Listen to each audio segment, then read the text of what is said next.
This has been used by so many people that it has now become a cliche that data is the new oil. Phenomenal segment, which is going to be a very, very large growth segment, is going to be your esports. I believe that will continue to help us, our youth, to be a lot more employable in the future. We are in the right place at the right time, in the right market, with tons of opportunities available in various segments. Assalamu alaikum everyone, I am Tuba Tawfiq and you're watching In Conversation on Kashmir Observer. Today we have with us Mr. Khalid Wani, who's the Senior Director Sales, India and Southeast Asia for Western Digital.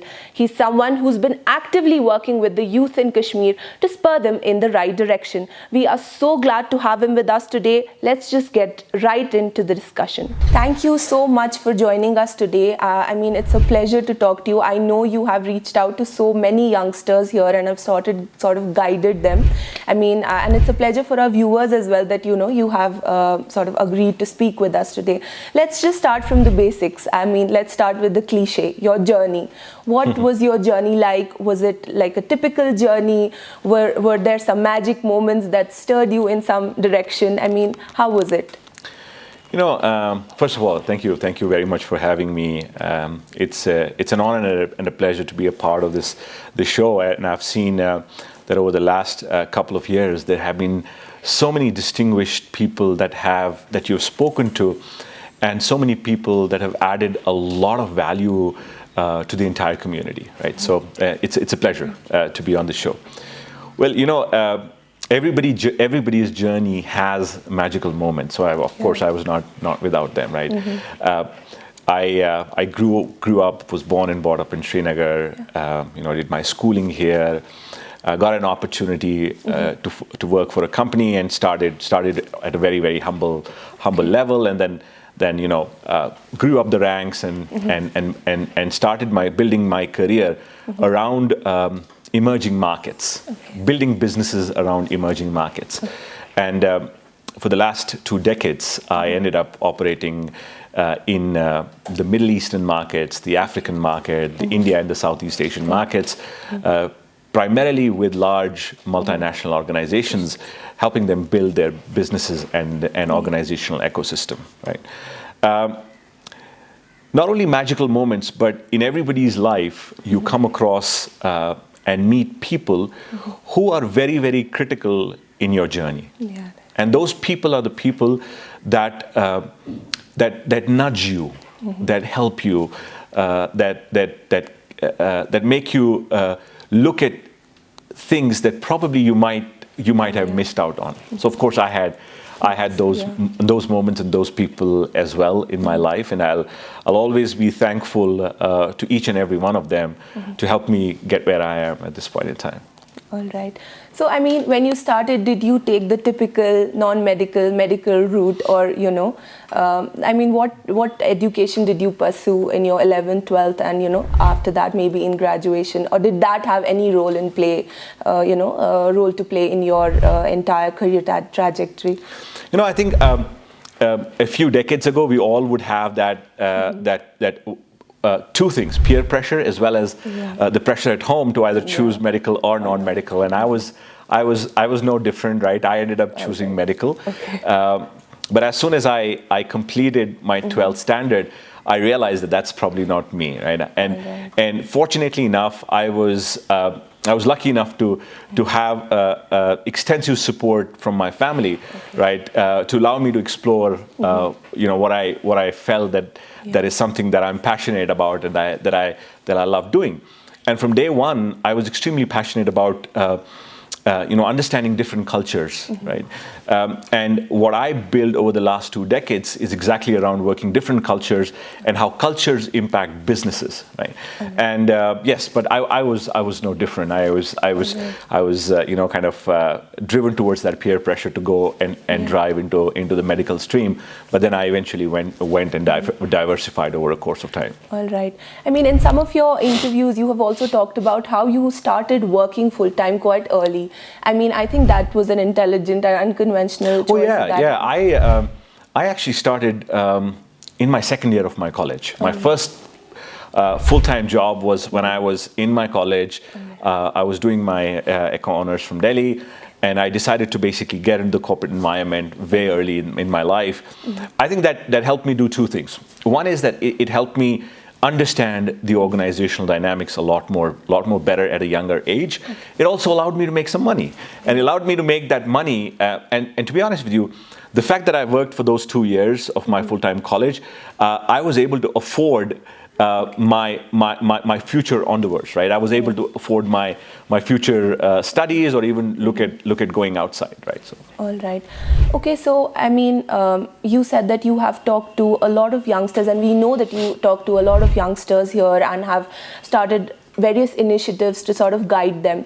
Over the past couple of years, especially because of the pandemic and whatever, the situation in Kashmir, have you identified a trend, a sort of a crisis here from the kind of messages that you're getting from youngsters here, and what are their queries essentially? Yes, you're right. Over the last few years, my primary mission has been to work with the youth and try to basically help them explore wider opportunities that exists out there in the market. We all know that the global unemployment index is quite significant, and we are no different, right? But what's important is that people recognize that the only way that they can enhance their skill set is to look at avenues wherein the employability is quite significant, right? Yeah. And there are industries, there are segments, there are sectors which we will talk about later in our discussion that are actually becoming the drivers of employment over the next few years. Over the last couple of years, the trend that I've seen, which you wanted to know about, is very positive. And the most important aspect of it is that you realize that families are being supportive to the kids with regards to choosing alternate careers than just being in the streams which we have really relied on in the past. Yeah. I'm sure there are exceptions to this cause as well, but generally I have seen, to the youth that I have engaged with over the last many years, is that they express the fact that their families are supportive, their extended families are supportive about what they intend to do. And over the course of time, I've met with college dropouts to an extent who have built a phenomenal platforms, right? From software development perspective. I've seen and engaged with people in various sports, right, that they want to choose as a career that they want to chase. I've seen people and students who want to choose gaming as a career, right? And so various segments, and that's a very positive, in my opinion, that's a very, very positive development, right? Okay. I mean, if we start from the start, like if we look at students who have just graduated their 10th standard, now are in 11th and 12th, I mean, the general conversation in an average household in Kashmir goes, which subject should you opt for, the scope kya hai? So I think largely what they're talking about is what brings you more employability. So in terms of that, what kind of industries can the youngsters look at? Aise kaun se sectors hai which are more, not just, more employable, but also more profitable, I mean, monetarily, if I may say. Oh, there are so many of them. Yeah. Aaj ki date mein, if you look at it, I mean, honestly speaking, half an hour would not be enough to actually pick up every segment that has tremendous growth opportunity. So we'll try and pick up some of them, right? Okay. Let's look at one of the most important and one of the closest to me is segments which are related to data, right? When you look at how the world is transforming right now, it's evident, and everybody has coined this, and this has been used by so many people that it has now become a cliche that data is the new oil. Yeah. Which if you look at it and you really drill deep down into it, you will realize that the power of this statement is quite substantial. Right? The power that data has in order to transform the industries, the segments, the humankind by itself is phenomenal. we do a lot of, I mean, I work for the world's largest digital storage company, and we believe that almost 45% of data passes through the technologies that we build, right? Now, as of now, globally, we're only analyzing maybe 1 to 2% of the data that is available to us. And this analytics is actually helping us in areas such as climate change, food scarcity, water crisis, global warming, and so on and so forth. Now that's an aspect of it. But when you look at the wider impact of data, data is expected to be the most powerful tool that is going to be utilized in the future.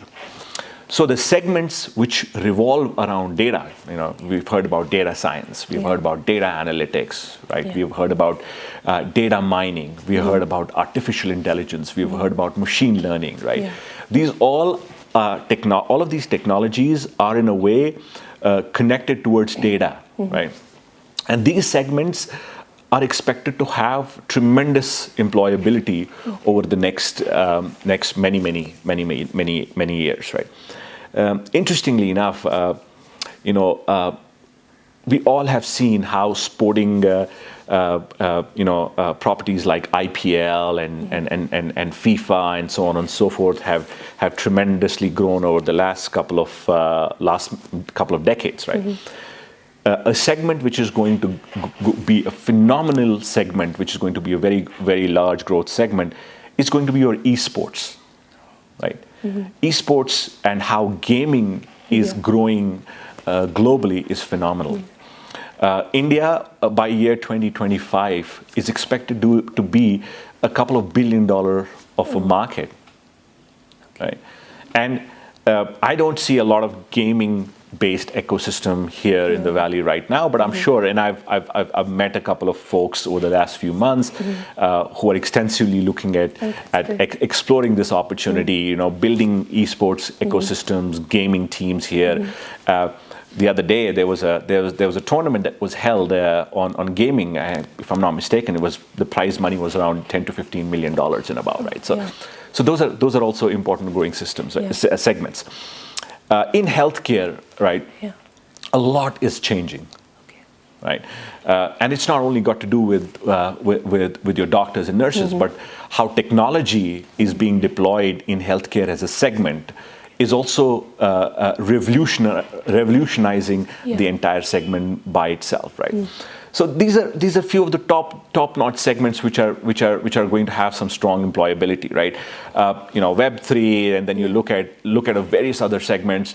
The list is endless, right? And what I feel extremely pleased and happy about it is that whenever I talk to students and the youth that engages with me, none of them has ever approached me with the traditional segments of engineering and medicine that they want to get into, right? I think there are enough experts out here to kind of tell them what needs to be done, and I think that most of them are within their families. But these upcoming segments, these upcoming industries are segments wherein the kids always reach out to me and try to get some help on, right? So and that for me is something which is very interesting. I believe that will continue to help us, our youth, to be a lot more employable in the future. Right? Like if we talk about youngsters or who have still not figured out what to do. I mean, they took the traditional route, they took the conventional medical or non-medical route, and now they're sort of stuck. They don't know what to do.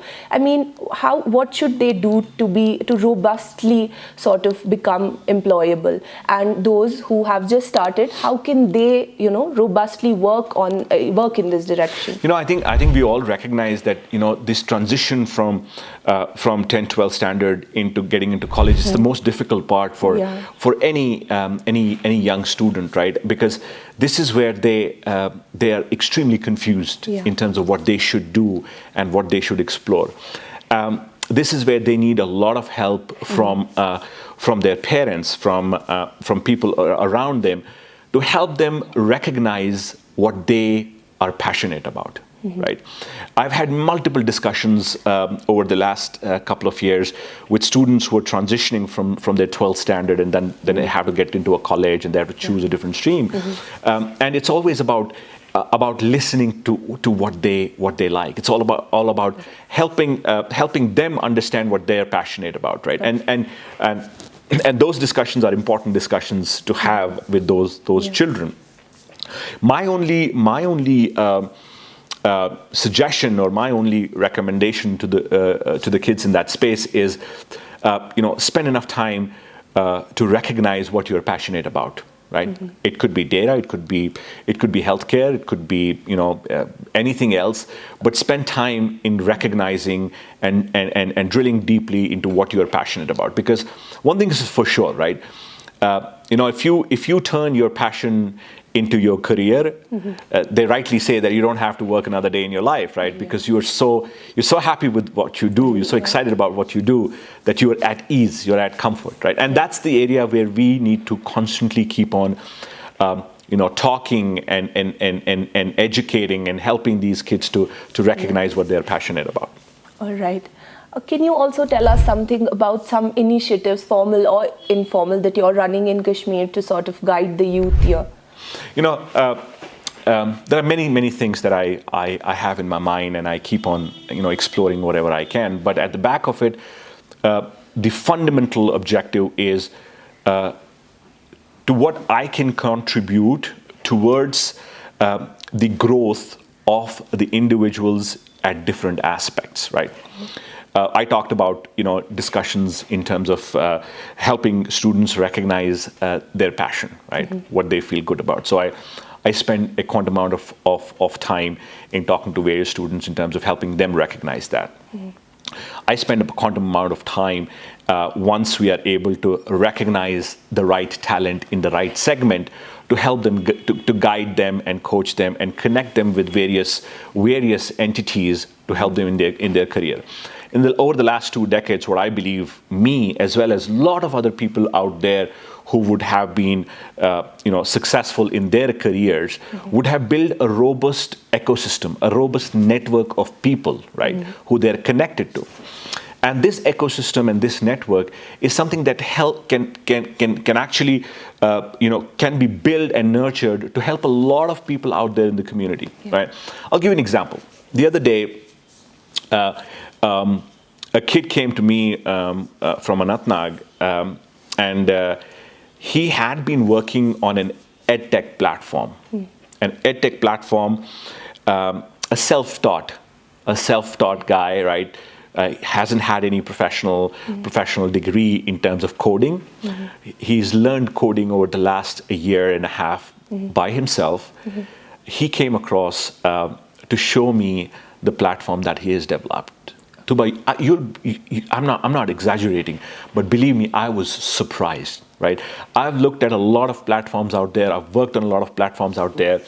The user interface that he had created, the product that he had created was phenomenal. And the fundamental of that product is that the product allows the students and the teachers to use a platform to share their semester, get into live teaching. I know that there are other ways and means of doing that, right? You could use the traditional ways and means of doing that.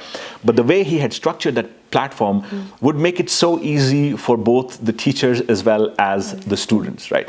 So similarly, a lot of other students have come to me the other day. We've been working very closely with an MMA an MMA fighter, right? Yeah. Again, the objective over here is once you talk to these, then you help them connect with various people who can nudge them and guide them in their careers, right? Yeah. As Western Digital, we work with a lot of universities, right? I personally am a visiting faculty at some of the universities here in the Valley, and I spend time on talking to kids about soft skill development, because I believe that one of the challenges that our youth has is about communications, right? I mean, when they go out, how do they enhance their soft skills to be a lot more effective communicators when they're engaging with people out there? So I work around those areas. I also work with few of the universities, right? Very recently, we bought one of the universities as a campus recruitment partner for us. So we interviewed more than 100 candidates, right? We selected a few of them as well, right? So we keep on identifying talents in various engineering functions that we as Western Digital would be utilizing, right? That's so actually great. A few of the areas that I think that I can and I'm trying to add some value to back home. Yeah, that's actually phenomenal. I mean, it's great that you sort of are actively reaching out to the youth here, because I know that is quite necessary. They just need that sort of guidance and this little direction. Somebody shows them that, and they of course they have a huge potential. This has been a very enriching conversation. Do you have any final remarks? I mean, something that you have to. Yeah, of course. It's important to understand that we should consider ourselves lucky in the first place, right? Because we are in the right place at the right time, in the right market. India is one of the fastest growing economies with tons of opportunities available in various segments. Continue to be innovative. Continue to analyze the growth sectors and growth opportunities. Talk to people who you think can help you understand the segments a lot more better.